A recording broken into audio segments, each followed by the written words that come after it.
Hello there, tube dwellers. We are on the third mission in the Brigmore Witches.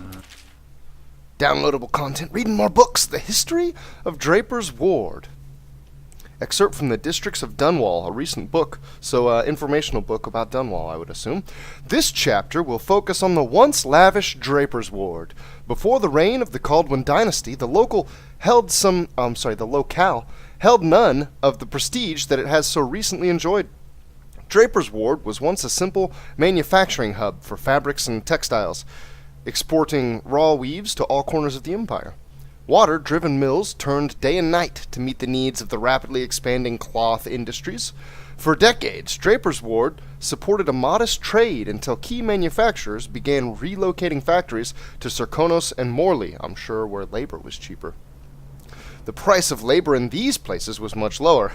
They go on to confirm my suspicions, and the limited availability of Dunwall riverfront property, which was required to turn the mills, made expansion of operations impossible. So Draper's Ward was a manufacturing hub and then lost that. At the end of this period, declining production and abandoned factories created an opportunity for a new generation of skilled and ambitious industrialists. A loose confederation of clothing merchants included such luminaries as Percy Oliver, Agatha Chesney, and Mortimer Hatt, established a new model of business, high-end clothing that was designed to appeal to Dunwall's elite, sold at a substantial markup. The best sartorial designers from across the empire were lured to the boutiques of Draper's Ward, where they found themselves freed from the need to solicit patrons. In fact, they were elevated to high society, courted and pampered.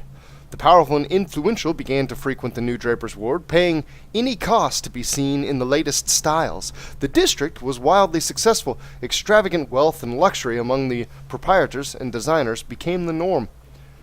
But not all was glamour and fun. Reinventing Draper's Ward was an inexpensive project, and investigations into the sources of capital funding this revitalization often led to dead ends. This was commonly whispered that Mortimer Hatt had been a ruthless gang leader in his early years, and it was a very poor secret among the City Watch that he still commanded a private army of hardened men that would protect his interests. A terrible truth emerged over time. While the designers and merchants held court in exclusive boutiques, the mills and factories that produced the clothing were houses of suffering and abuse. Despite the coin generated by their business, the workers who stitched their garments never took part in the flow of wealth. Instead, Hatt's men enforced brutal working conditions on them.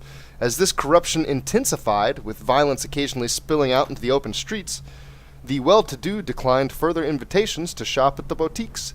Business fell precipitously, and now with rumors of a plague looming on the horizon, the golden age of Draper's Ward may soon be at an end.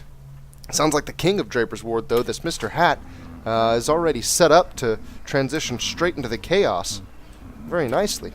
Interesting. So that's going to be the Hatter's gang, I'm almost certain.